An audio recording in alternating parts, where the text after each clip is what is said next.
ॐ नमो भगवते वासुदेवाय।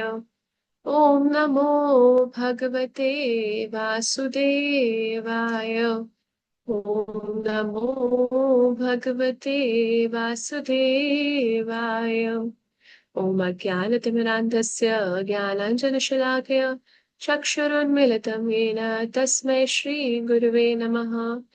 नमो विष्णुपादाय कृष्णप्रेष्ठाय भूतले श्रीमते भक्तिवेदान्त स्वामिन् इति नामिने। नमस्ते सरस्वते देवे गौरवाणी प्रचारिणे निर्विशेष शून्यवादी पाश्चात्यदेशतारिणे। जय श्री कृष्ण चैतन्य प्रभु नित्यानंद श्री अद्वैत गदाधर शिवासादि गौर भक्त वृंदा। हरे कृष्णा कृष्ण कृष्णा हरे हरे, हरे राम राम राम हरे हरे। हरे कृष्णा कृष्ण कृष्ण हरे हरे, हरे राम राम राम हरे हरे। हरे कृष्णा कृष्ण कृष्ण हरे हरे, हरे राम राम राम हरे हरे।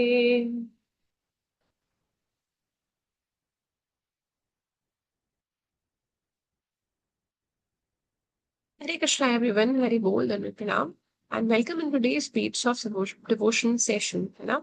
आप सभी का बहुत बहुत स्वागत है and thank you so much for joining in. आप सभी डेफिनेटली अपनी नींद छोड़ करके सेशन अटेंड करने आए, सो उसके लिए थैंक यू सो मच, है ना। तो हम लोग जो है पिक्चर 6 सेशन है आज एंड हम लोग मूव करेंगे नेक्स्ट स्लाइड में जिसमें कि एक पिक्चर होगी एंड आप लोगों को गेस करना है कि ये पिक्चर देखकर आप लोगों को क्या लग रहा है ना। एक लीला है भगवान की एंड आप लोग गेस कर सकते हैं कि कौन सी स्टोरी पर हम आज चर्चा करने वाले हैं। So we are moving towards the next slide. So what you see in the picture, आप लोग चैट सेक्शन में एक्टिव हो सकते हैं एंड लिख सकते हैं।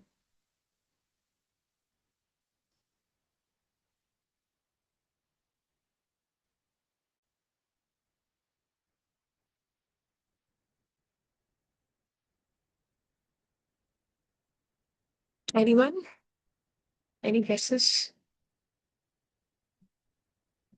ओके,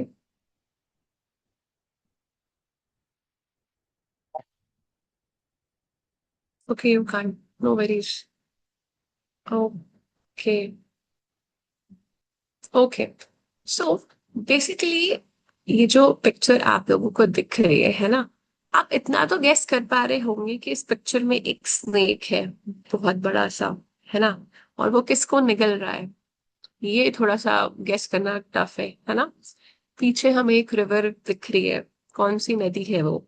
आसपास जो लोग हैं वे कौन है, हाथों में मशाल लिए हैं।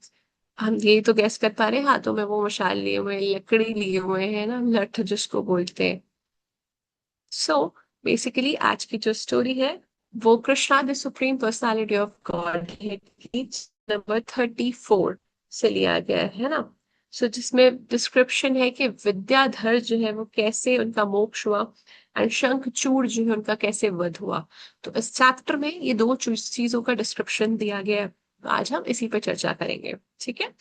तो बेसिकली हुआ ये कि जब नंद महाराज जो थे और उनके जो उनके जो दोस्त थे, है ना, जो उनके ग्वाल बाल थे, बेसिकली ग्वाले थे, उन सभी के मन में क्या हुआ, शिवरात्रि मनाने की इच्छा प्रकट हुई। अभी शिवरात्रि आने वाली है ना। सो इन सभी के मन में शिवरात्रि मनाने की बड़ी इच्छा प्रकट हुई। तो वे चाहते थे कि हम शिवरात्रि मनाएं और अंबिका वन में जाकर मनाना चाहते थे। तो इन्होंने डिसाइड किया कि हम मनाने जाएंगे। तो सबके सब क्या करते हैं, शिवरात्रि मनाने के लिए नंद महाराज ग्वाल बालों के साथ कहाँ निकल पड़ते हैं, अंबिका वन की ओर। अंबिका वन जो है ये साबरमती रिवर है उसके तट पर स्थित है अंबिका वन, है ना। तो ये सभी वहां जाते हैं। और जब ये वहां जाते हैं तो सबसे पहले ना, क्योंकि वो एक तीर्थ स्थान है बेसिकली, जहाँ पे भी शिव या भगवान की लीलाएं होती हैं, वे तीर्थ स्थान ही कहलाते हैं, तीर्थ स्थल। तो वे सबसे पहले जाते हैं, साबरमती नदी होती है वहां पे, वे सरस्वती नदी, नॉट साबरमती, सरस्वती नदी के तट पर, माय बैड, सो सरस्वती नदी के तट पर वे स्नान करते हैं। अब वे वहां पे जाके स्नान वगैरह सब करते हैं, एंड बोलते हैं जब भी तीर्थ स्थान जाया जाता है तो हमें सबसे पहले जो ड्यूटी होती है हमारी, ये होती है हमें स्नान करना चाहिए। ठीक है, स्नान, कई लोग अपना सिर मुंडवा देते हैं, उसके बाद विग्रह सेवा करो, है ना, जैसे मंदिर में हम देखते हैं ना, स्नान करके फिर हम घर पे भी विग्रह सेवा उसके बाद ही की जाती है। तो वैसे ही इन लोगों ने भी किया कि वहां नदी पर, सरस्वती नदी के तट पर स्नान किया, और फिर वो विग्रह सेवा के लिए जाते हैं, है ना, दान पुण्य करते हैं, उपवास रखते हैं, ये सभी चीजों का बड़ी ही दृढ़ता के साथ पालन करते हैं, है ना। तो यहाँ पे दान के विषय में बताया गया है कि जब भी दान दिया जाता है ना, तो कौन पात्र है दान, मतलब किसकी योग्यता है दान लेने की। तो बेसिकली कहा जाता है कि ब्राह्मणों को, है ना, या सन्यासियों या वैष्णवों को दान दिया जाना चाहिए, क्योंकि वो किन किन कार्यों में लगे रहते हैं, वे भगवान के प्रचार प्रसार के कार्यों में लगे रहते हैं, इस वजह से उनको दान देना उचित माना गया है ना, क्योंकि हमेशा वो विष्णु की पूजा में लगा रहता है और वो सोसाइटी को भी एजुकेट करते हैं। तो इस वजह से उनको, उनकी योग्यता है कि वे बेसिकली वो दान स्वीकार करने के योग्य माने जाते हैं। तो अब इसके बाद क्या होता है कि जब वे दान पुण्य सब कर देते हैं और पूजा के लिए वो कर रहे होते हैं, है ना, जा रहे होते हैं, तो रात्रि को क्या होता है, बेसिकली वो 3 डेज के लिए रहने जाते हैं। जब भी तीर्थ स्थल जाया जाता है 3 डेज कहा जाता है मिनिमम आप रुको। नंद महाराज और सारे जो ग्वाले थे वे रुके, और बढ़िया दिन भर उपवास रखा, फास्टिंग की, रात को जल ग्रहण किया और विश्राम करने लगे। जब वे विश्राम करने लगे तो हुआ ये कि अजगर आया और वे नंद महाराज को निगलने लगा, है ना, वो तो भूखा था, है ना। तो बेसिकली जैसे ही ये होता है तो नंद महाराज पुकारने लगते हैं, कृष्ण को आवाज देते हैं, है ना, वे कृष्ण को जोर जोर से आवाज देते हैं, कृष्णा। और इसी बीच सारे जो ग्वाले होते हैं वे जाग जाते हैं, और ग्वाले जो जाग जाते हैं तो वे लठ, उनके हाथ में लठ होती है, साल की लकड़ी होती है, साल की लठ होती है, उसका वर्णन किया गया। वे लठ लेकर सांप को भगाने की कोशिश कर रहे थे, पर हम देख पा रहे हैं कि इम्पॉसिबल है इन सभी के लिए, मशाले भी है तो भी इम्पॉसिबल है कि वो सर्प जो है वो नंद महाराज को निकलना छोड़ दे। तो होता ये है कि जब नंद महाराज पुकार जैसी लगाते हैं ना कृष्णा को, तो कृष्ण, ग्वाले तो अपनी प्रयास करते ही करते हैं बचाने की, परंतु कृष्णा जो है वहां पे प्रकट हो जाते हैं। और कृष्णा जैसे ही प्रकट होते हैं, होता ये है कि वे अपने चरण जो है, चरण के स्पर्श, चरण का स्पर्श करते हैं, वो स्पर्श करते हैं अपने चरण से उस अजगर को, और वो अजगर जो होता है वो अपना शरीर त्याग देता है सिर्फ चरण के स्पर्श मात्र से, है ना। तो जैसे ही वो शरीर त्यागता है और वे बड़े ही सुंदर एक देवता के रूप में प्रकट हो जाता है, जिसका नाम होता है विद्याधर। तो हमने देखा ना, स्टोरी जो है वो विद्याधर के मोक्ष के ऊपर है। तो बेसिकली विद्याधर जो है वो बहुत ही सुंदर देवता के रूप में प्रकट हो जाता है अजगर। और कृष्णा जो है वे उनसे प्रश्न करते हैं कि तुम तो इतने सुंदर देवता प्रतीत होते हो, परंतु तुमने ऐसे कौन से कुकर्म किए जिसकी वजह से तुम्हें सर्प का शरीर मिला। हालांकि कृष्णा को सब चीजें पता है, वे हमारे पूर्व जन्मों के बारे में भी जानते हैं, है ना, सब कुछ जानते हैं, परंतु फिर भी उन्होंने ये प्रश्न किया, है ना। तो जो जो विद्याधर थे, जो सर्प का जिनको शरीर मिला था, वे बताते हैं कि पूर्व जन्म में मैं बहुत ही सुंदर था, मैं बहुत ही धनवान था, मेरे पास सारी संपदा थी, है ना, हर चीजें थी। तो मैं विमान से विचरण करता था इधर उधर। तो एक बार हुआ ये कि अंगीरा ऋषि नामक एक ऋषि थे, है ना, तो वे कुरूप थे। बेसिकली वो इनको कुरूप लगे, क्योंकि ऋषि मुनि जब तपस्या करते हैं तो हम, अगर हम देखें तो वे तपस्या में इतने लीन होते कि वे अपने शरीर का ध्यान नहीं रखते। तो हुआ ये कि जो विद्याधर थे उनको अहंकार आ गया, वे गर्वित हो उठे, मैं तो इतना सुंदर हूँ, ये ऋषि तो ऐसे ही दिखते हैं। तो इस वजह से अंगिरा ऋषि का उपहास किया उन्होंने, इसी वजह से अंगिरा ऋषि ने इन्हें श्राप दिया कि तुम अगले जन्म में सर्प बनोगे, है ना, तुम बहुत ही ईर्ष्यालु हो और तुम्हारे अंदर बहुत अहंकार है, तुम अगले जन्म में सर्प बनोगे। तो इस वजह से जो विद्याधर था वो सर्प बना, है ना। तो विद्याधर जो है वे कृष्णा को सारी स्टोरी बताता है, ग्वाल बाल सब वहीं रहते हैं कि सब श्रवण कर रहे होते हैं।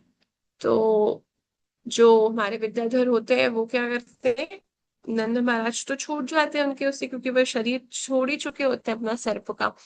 तो विद्याधर जो होते हैं वो प्रार्थना करते हैं, विद्याधर क्या प्रार्थना करते हैं, बेसिकली एक स्वीकृति लेते हैं वो कृष्णा से कि प्रभु मैंने तो, मेरा तो ये शरीर अब मुक्त हो चुका है जो मुझे आप सर्प का मिला था, और आपके चरण के स्पर्श मात्र से हो चुका है प्रभु। तो वे कहते हैं मुझे तो लगता है कि वो जो साधु पुरुष ने मुझे श्राप दिया था ना, वो वास्तव में श्राप नहीं था, वो तो मेरे लिए एक वरदान था कि देखिए इस जन्म में मेरे को आपके चरण कमल जो है, आपके चरणों का स्पर्श मुझे मिला प्रभु। तो वे अपने आप को बहुत ही ग्रेटफुल मान रहे थे कि मैं बहुत आभारी हूँ उनका जिन्होंने मुझे ऐसा श्राप दिया, परंतु वास्तव में तो वो एक वरदान था। और वे कहते हैं अब मैं आपसे स्वर्ग जाने, क्योंकि वे स्वर्ग के देवता होते हैं ना, तो वे बोलते हैं अब मैं आपसे स्वर्ग जाने की अनुमति लेना चाहता हूँ, है ना। तो कृष्णा जो है वो अप्रूवल देते हैं कि ठीक है आप स्वर्ग जा सकते हैं, एंड वहां पे अपने जो कार्य है वे कर सकते हैं। तो क्योंकि इनकी इच्छा थी स्वर्ग जाने की, इसलिए कृष्णा ने अप्रूवल दिया, यस आप जा सकते हो स्वर्ग। तो जो विद्याधर होते हैं वो कृष्णा की परिक्रमा करते हैं, उन्हें प्रणाम करते हैं और वे स्वर्ग चले जाते हैं। अब जो हमारे ग्वाले थे, जो नंद महाराज के साथ कहाँ गए थे, साबरमती नदी के तट पर गए थे, अंबिका वन में गए थे, शिवरात्रि मनाने गए थे। तो वे वहां पे पूजा संपन्न करते हैं, है ना। और शिव जी और अंबिका जी की पूजा करते हैं, और वहां से वे आ जाते हैं। वापस आते आते कृष्ण की इस चीजों की विवरण कर रहे होते, चर्चा कर रहे होते कि कृष्ण ने आज तो ऐसा किया, और विद्याधर का किस तरीके से उन्होंने उनको मोक्ष प्रदान किया, है ना। तो वे वृंदावन लौट आते हैं सारे ग्वाल बाल। सो यस, और हम देखते हैं कि जो ग्वाल बाल होते हुए ग्वाले होते हुए और भी अधिक कृष्ण के प्रति आकृष्ट हो जाते हैं, है ना। तो ये हम देखते हैं। सो बेसिकली यहाँ पे एक टेक अवे ये भी है स्टोरी से विद्याधर की कि देखिए करने तो गए थे शिव जी की पूजा, है ना, शिव तत्व अलग तत्व है। शिव जी भी जब प्रसन्न होते हैं तो वो कृष्ण भक्ति ही, कृष्ण के प्रति आकृष्टि ही प्रदान करते हैं। तो कृष्ण के प्रति हमें एक कदम और क्लोज लेके जाते हैं।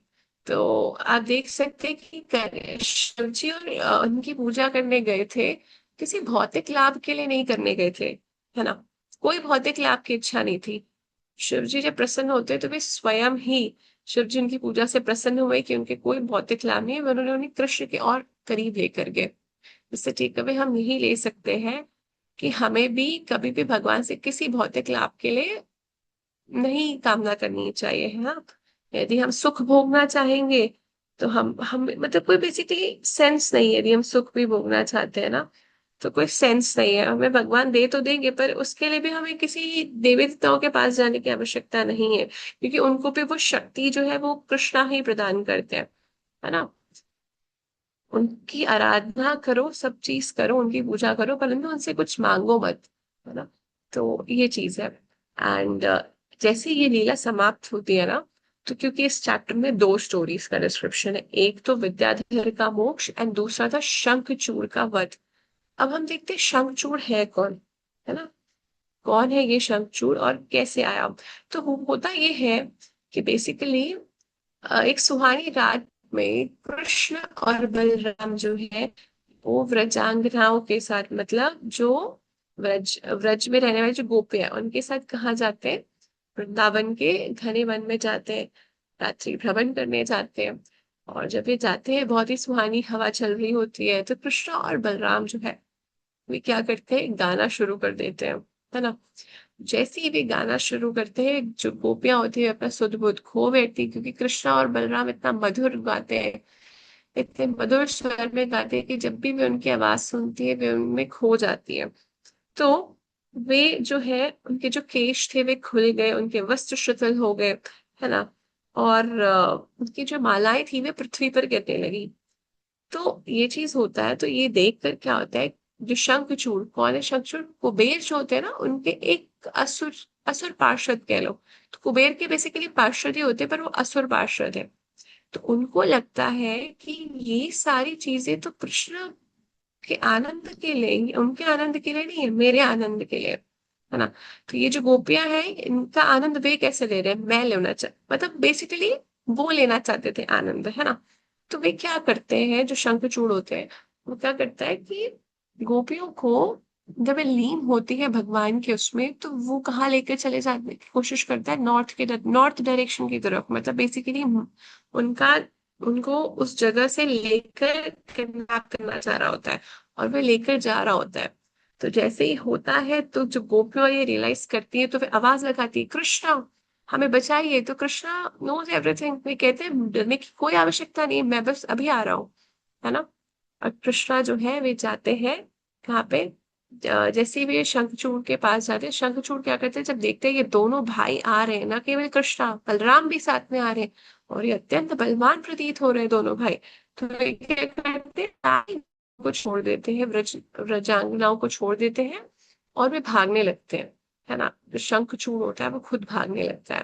तो जब वो भागने की कोशिश कर रहा होता है कृष्णा को, तो पहले तो कृष्णा क्या करते हैं, कृष्णा स्वयं जो है वे शंखचूड़ के पीछे भागते हैं, और सारी व्रजांगनाओं को बलराम को सौंप देते कि अब तुम्हें इनकी ध्यान रखना है तुम्हें। और वे जाते शंखचूड़ के पास, शंखचूड़ के पास वे जाते हैं, और शंखचूड़ का वे वध करते हैं। और शंखचूड़ का जो नाम भी बेसिकली है ना, वो इस वजह से पड़ा क्योंकि उनके मस्तिष्क पे ना शंख की आकृति का एक मणि था, तो इस वजह से उनका नाम शंखचूड़ पड़ा था। तो वे उनके उनके मस्तिष्क से वो मणि निकालते हैं, एंड वे बलराम को सौंप, जब वो निकालते हैं, उसका वध करते हैं, तो फिर वो बलराम के पास वापस आते हैं, है ना, और वे मणि उनको दे देते हैं। तो बेसिकली जो आज का ये सेशन था, है ना, इससे हम डेफिनेटली काफी सारे टेक अवे ये ले सकते, टेक अवे है इन सेशन के। फर्स्ट टेक अवे तो यही है कि, है ना, हमें लोगों में बेसिकली ये भ्रांत धारणा है ना कि एक बार हमें मनुष्य शरीर मिल गया तो हमारा पतन ही नहीं हो सकता, हम तो नीचे गिर ही नहीं सकते।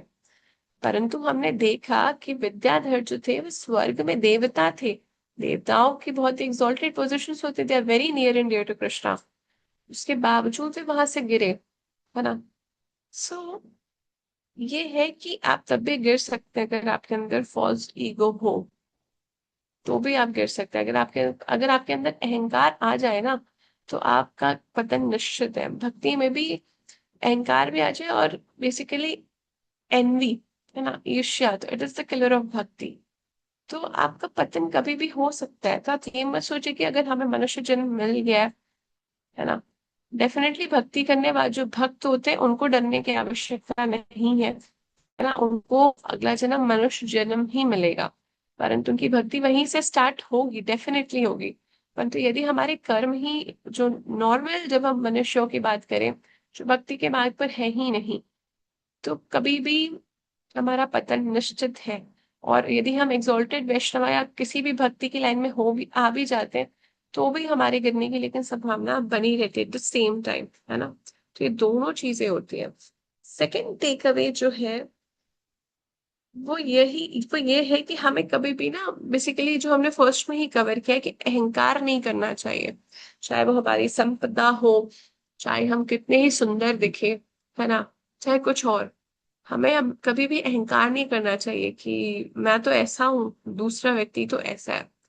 तो अगर अहंकार हल्का सा भी आ गया, ईगो आ गई, तो फिर आपका पतन उसी पल से स्टार्ट हो जाता है, आप उसी क्षण नीचे गिर सकते हैं। मतलब गिरना आपका स्टार्ट हो जाता है, फॉल डाउन बिगिन हो जाता है, धीरे धीरे करके आप पूर्ण रूप से आपका पतन हो जाता है ना। And the next take away is that कि बेसिकली अगर आपकी इच्छा है उच्च लोकों में जाकर सुख भोगने की इच्छा है, तो आप कभी भी जीवन के लक्ष्य को प्राप्त नहीं कर सकते। यदि हम बोलते हैं ना, मनुष्य हमें स्वर्ग लोक जाना है, उच्च लोक जाने हैं, क्या करोगे वहां भोगने के लिए? नहीं। तो हमारा उद्देश्य कभी उच्च लोकों में जाने का होना ही नहीं चाहिए कि हम हायर प्लैनेट्स में जाएंगे, वहां पे जाके भोगेंगे चीजें, नहीं। हमारा जो लक्ष्य है वो सिर्फ भगवान की सेवा करना है। तो यदि हम सुख भोगना चाहेंगे, तो हम जीवन के लक्ष्य को कभी प्राप्त नहीं कर सकते, है ना। न केवल भगवान बल्कि उनके भक्तों की सेवा करना हमारा लक्ष्य है। तो फिर किस प्रकार से हम कर पाएंगे यदि हम हर चीजों को भोगना ही चाहेंगे तो, है ना। तो यस, ये कुछ टेकअवेज थे। एंड एक और था कि यदि हम शिव और ब्रह्मा या किसी भी देवताओं की मतलब बेसिकली हम पूजा जब करते हैं ना, तो वो श्री कृष्ण के प्रति अनुराग बढ़ाने के पर्पज से हम कर सकते हैं, है ना। यदि हम भौतिक लाभ के लिए करेंगे तो दैट वो अच्छा नहीं है, वो निंदनीय है। तो कभी भी हम भगवान देवताओं की पूजा करते हैं ना, ब्रह्मा जी की भी शेल्फ लाइफ है, वो भी 100 वर्ष उनकी आयु है। तो यदि हम उनके पास जाते हैं भौतिक लाभ से तो वो वरदान जरूर दे सकते हैं, परंतु हमें उनसे मांगना नहीं है। हमें केवल उनसे कृष्ण के प्रति अनुरक्ति मांगनी है, प्रार्थना करनी है कि प्रभु आप अपना आशीर्वाद दे ताकि हम कृष्ण की भक्ति में आगे लीन हो सके और जो भी बाधाएं आ रही है वो दूर हो सके। तो हमें इस प्रकार के भाव रखने चाहिए। तो ये था आज का short BOD session. Thank you so much for attending. And अगर कुछ भी इंस्पिरेशन मिली हो इससे तो इसका श्रेय केवल गुरु और गौरांग को ही जाता है। एंड जो भी कमी हुई हो उसके लिए आई एम वेरी सॉरी, वो मेरे पर्सनल एंड पे थी। सो आप सभी वैष्णव हैं और आप सभी बहुत ही दयालु हैं। तो आप सभी आई एम श्योर आप सभी मेरी कमियों के लिए मुझे क्षमा करेंगे। सो वाञ्छाकल्पतरुभ्यश्च कृपा सिन्धुभ्येव च पतितानां पावनेभ्यो वैष्णवेभ्यो नमो नमः। अनंत कोटि वैष्णव वृंद की जय। जय गुरु श्रील प्रभुपाद की जय। जय गौर प्रेमानंदे, हरि हरि बोल।